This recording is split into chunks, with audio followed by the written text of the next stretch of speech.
Danjen Kopassus Mayor Jenderal TNI John Afriandi meminta maaf kepada publik dan satuan Ihwal karena sejumlah anggotanya berfoto dengan Ketua Umum Ormas Grip Jaya Hercules. Danjen Kopassus berjanji akan membina anggotanya.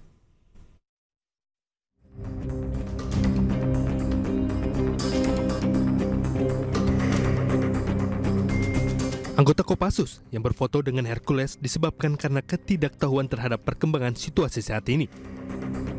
Danjen Kopassus TNI Angkatan Darat, Mayor Jenderal John Afriandi, akan memberikan wawasan lebih banyak kepada anggotanya agar introspeksi diri saat berhubungan dengan masyarakat. Anggota yang berfoto dengan Hercules tidak memikirkan dampak negatif dari tindakan tersebut. Kami mohon maaf, akan tetapi kami yakinkan kami akan melakukan perbaikan. Anggota kami mungkin kurang mendapatkan informasi, sehingga kami akan memperbaiki diri. Sementara belum ada tanggapan dari Mabes TNI terkait adanya anggota Kopassus yang berfoto dengan Hercules. Tim Liputan iNews melaporkan. Pasca adanya peristiwa pembakaran 3 mobil polisi di kawasan Harjamukti Cimanggis, Kota Depok, Gubernur Jawa Barat Deddy Mulyadi menyebut negara harus melawan tindakan premanisme. Namun akibat ucapannya tersebut, pimpinan Ormas Grip mengultimatum orang nomor 1 Jawa Barat itu. Premanisme harus semakin susut bila perlu sampai nol. Pasca adanya peristiwa pembakaran 3 mobil polisi di kawasan Harjamukti Cimanggis, Kota Depok, Gubernur Jawa Barat Deddy Mulyadi menyebut negara harus melawan tindakan premanisme bila perlu sampai nol. Deddy Mulyadi juga telah berpesan kepada warga di lokasi untuk tidak membuat kegaduhan, serta harus menjunjung tinggi adat istiadat. Dan dipastikan juga bahwa premanisme harus semakin susut bila perlu sampai nol. Zero premanisme, dan kita tidak bisa melakukan kebijakan itu sekaligus hilang karena tantangan pembangunan ini berat.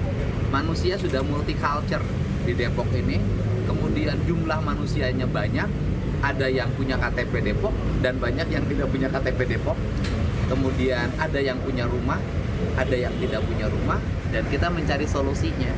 Dengan saya tadi sudah titip pesan pada warga yang di sana, pokoknya di sini tidak boleh bikin kegaduhan, tidak boleh bikin hal-hal yang bersifat rusuh. Harus menjunjung tinggi adat dan istiadat masyarakat Jawa Barat yang mengedepankan semangat sili asah. Sementara juru bicara Organisasi Kemasyarakatan Gerakan Rakyat Indonesia Bersatu atau GRIB menyebut ucapan Gubernur Deddy Mulyadi bisa menyebabkan konflik di masyarakat dan mengultimatum Gubernur Jawa Barat tersebut untuk tidak bermasalah dengan ormas pimpinan Hercules itu.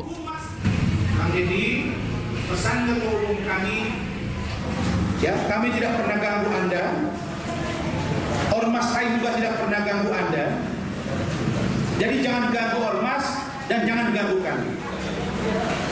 Ini warning, peringatan agar jangan terjadi kekacauan yang karena Anda penyebab.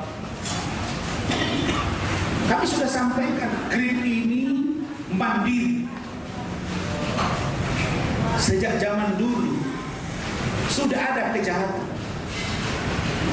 Kalau pribadi melakukan kejahatan, proses secara pribadi.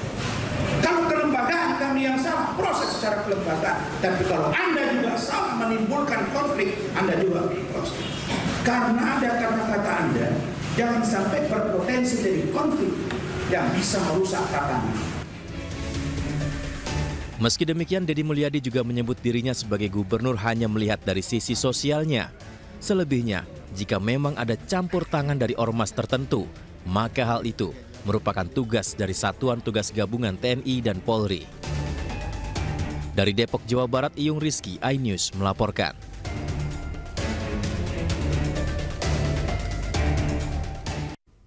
Pemirsa, Gubernur Jawa Barat Deddy Mulyadi akan menerapkan kebijakan menyerahkan anak-anak Kota Depok yang dinilai nakal ke TNI dan Polri. Mereka akan dididik secara militer agar lebih disiplin.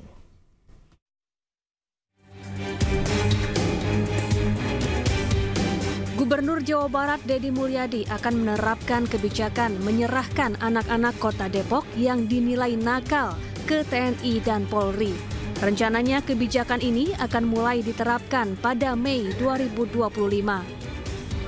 Nantinya anak-anak akan dididik ala militer agar lebih disiplin. Pemprov Jabar akan menyiapkan anggaran selama 6 bulan hingga 1 tahun untuk pembinaan. Nah itu kan diperlukan metodologi, selain metodologi kedokteran, kemudian psikologi, kemudian sosiologi kehidupannya, termasuk juga pola pendekatan militer. Nah kelihatannya kan Tiongkok itu saya lihat melakukan itu. Sehingga anak-anaknya penuh harapan, kemudian energik, dan ini adalah masa depan. Dan kalau saya lihat, saya bicara dengan orang tua, itu tepuk tangannya kenceng banget.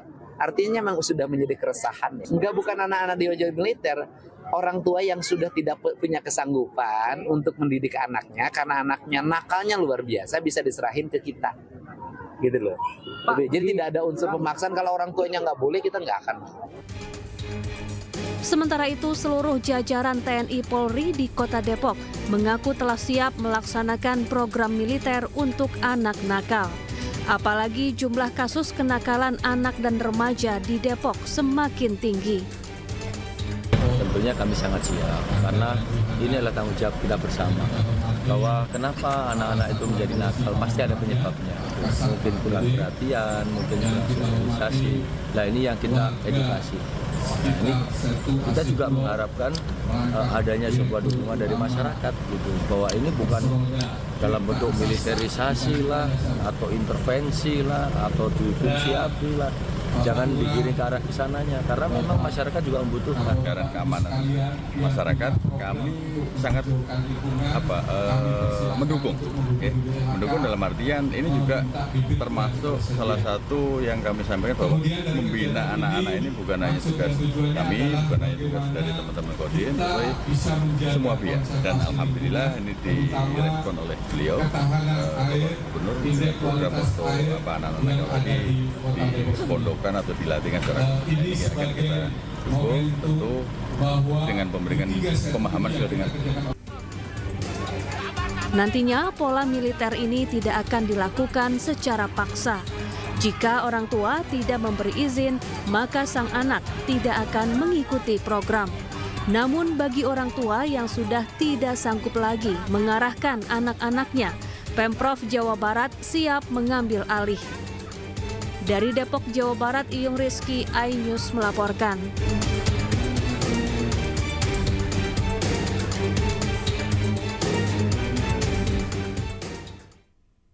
Beralih ke informasi lain, pemirsa, seorang anggota Dewan Pengawas BPJS Kesehatan RI diduga melakukan pelecehan terhadap seorang wanita di sebuah kamar hotel di Palembang, Sumatera Selatan. Korban telah melapor ke polisi dan berharap ditindaklanjuti.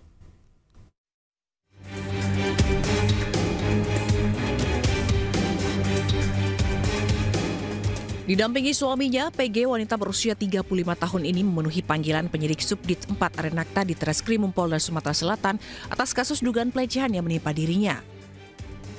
Sebelumnya korban melaporkan SU yang bekerja sebagai Dewan Pengawas BPJS Kesehatan Republik Indonesia ke polisi. Korban mengaku mendapat pelecehan itu di sebuah kamar hotel di Palembang, sementara pelaku ialah paman dari suami korban. Pemenuhan alat bukti, karena kan kita melalui sistem alat bukti kita bawa ke lapor juga gitu. Termasuk CCTV, Pak? Ya, semua kita karena harus ada keterangan dari lapor. Ya, Untuk pelaku nanti belum dipanggil, Pak? Untuk yang lapor terduga. Iya. Korban juga telah melaporkan dugaan pelecehan ke Dewan Jaminan Sosial Nasional, Komnas Perempuan, dan Kementerian PPA. Dari Palembang, Sumatera Selatan, Firdaus, iNews melaporkan.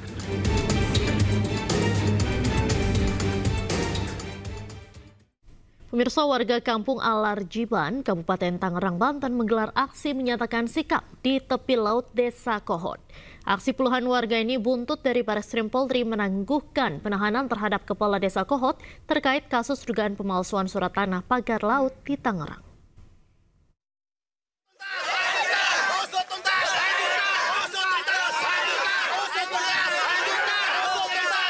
Sambil meneriakan yel-yel, usut tuntas dan lanjutkan, puluhan warga di Kabupaten Tangerang, Banten menggelar aksi di tepi laut. Dalam aksinya, warga membawa banner besar yang bertuliskan Raja Kecil Kohot yang penuh kesombongan. Aksi pernyataan sikap yang dilakukan oleh puluhan warga ini atas kekecewaan terhadap Bareskrim Polri yang mengabulkan penangguhan penahanan Kades Kohot Arsin bin Asip dalam kasus pagar laut di Tangerang.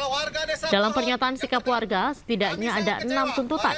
Salah satunya ungkapan rasa kecewa terhadap Bareskrim Polri, Kejagung hingga terhadap Kades Kohot. Bersembunyi. 6. Kami tidak bertanggung jawab atas keselamatan karena alam. Kecewa dengan proses yang begitu lama sehingga tidak membuahkan hasil. Kemudian Bareskrim punya argumen sendiri, sedangkan Kejagung sebagai penuntut umum tuntutannya tidak dilakukan oleh Bareskrim. Jadi kami sebagai warga sangat merasa.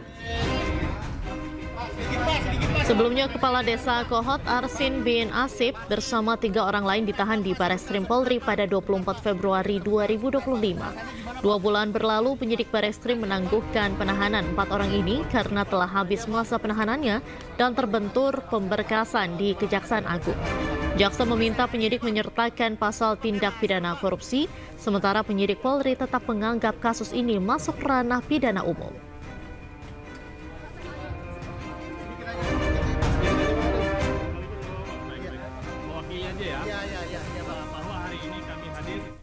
Sementara itu, mantan Menteri Kelautan dan Perikanan Susi Pujiastuti kembali menyuarakan kepeduliannya terhadap kondisi lingkungan. Lewat unggahan emosional, ia menyoroti tumpukan sampah yang mencemari pantai saat mau mengajak anak-anak berenang di hari libur sekolah. Dirusak, diambil bibit-bibit lobster pakai alat-alat seperti ini. Manusia itu kenapa merusak? Nih.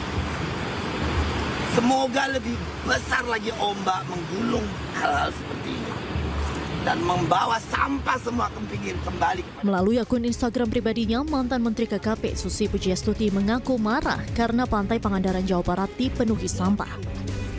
Padahal ia bertujuan mengajak anak cucunya berenang, namun malah disuguhi sampah yang berserakan di pantai hingga membuatnya merasa kesal.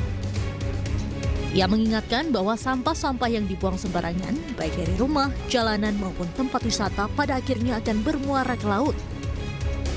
Dalam video berdurasi 1 menit 43 detik tersebut, Susi membersihkan sampah di pinggir pantai Pangandaran. Tak hanya soal sampah, Susi juga mengecam praktik ilegal seperti pengambilan benih lobster menggunakan alat-alat yang merusak ekosistem. Ia berharap agar ombak yang lebih besar bisa menggulung semua kerusakan tersebut dan menyadarkan manusia akan akibat dari perbuatannya. Susi Pujiastuti sendiri dikenal sebagai tokoh yang vokal dalam isu-isu kelautan dan lingkungan. Seruannya kali ini kembali menjadi pengingat keras akan pentingnya menjaga laut sebagai sumber kehidupan dan warisan bagi generasi mendatang. Dari Pangandaran, Jawa Barat, Irfan Rampiansyah, iNews melaporkan.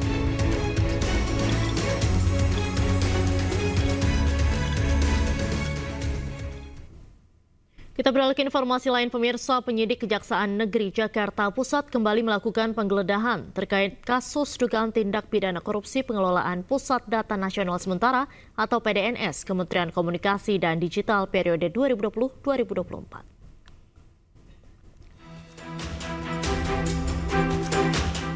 Tim penyidik pada bidang tindak pidana khusus Kejaksaan Negeri Jakarta Pusat kembali melakukan penggeledahan dan penyitaan terkait kasus dugaan tindak pidana korupsi pengadaan barang jasa dan pengelolaan Pusat Data Nasional Sementara atau PDNS pada Kementerian Komunikasi dan Informatika tahun 2020 hingga 2024. Penggeledahan dilakukan di beberapa tempat di Kabupaten Tangerang Selatan, Jakarta Pusat, dan Jakarta Timur. Di antaranya ialah PT STM BDX Data Center, kantor PT AL Gudang atau Warehouse PT AL, serta di rumah saksi yang diduga terkait dengan perkara. Dari penggeledahan ini, penyidik menyita sejumlah dokumen yang berkaitan dengan pengadaan PDNS.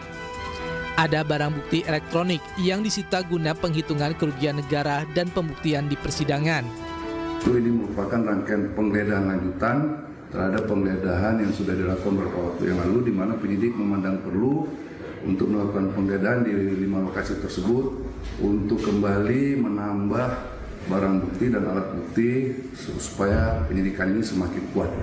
Sampai saat ini saksi yang sudah diperiksa oleh penyidik itu sebanyak 70 orang saksi dan penyidik masih terus melakukan pemeriksaan saksi tambahan. Di samping itu juga penyidik telah melakukan pemeriksaan beberapa orang ahli. Terkait dengan tersangka, penyidik belum menetapkan tersangka, tapi penyidik telah mengantongi beberapa nama sebagai calon tersangka. Tiba waktunya nanti penyidik akan menetapkan tersangka tersebut, calon tersangka tersebut menjadi tersangka dan akan menyampaikannya kepada publik atau kepada masyarakat. Dalam waktu dekat, penyidik Kejari Jakarta Pusat akan melakukan gelar perkara untuk menetapkan tersangka. Penetapan dilakukan setelah pemeriksaan saksi dan ahli tambahan serta analisa barang bukti sitaan selesai. Dari Jakarta, Tim Liputan iNews melaporkan.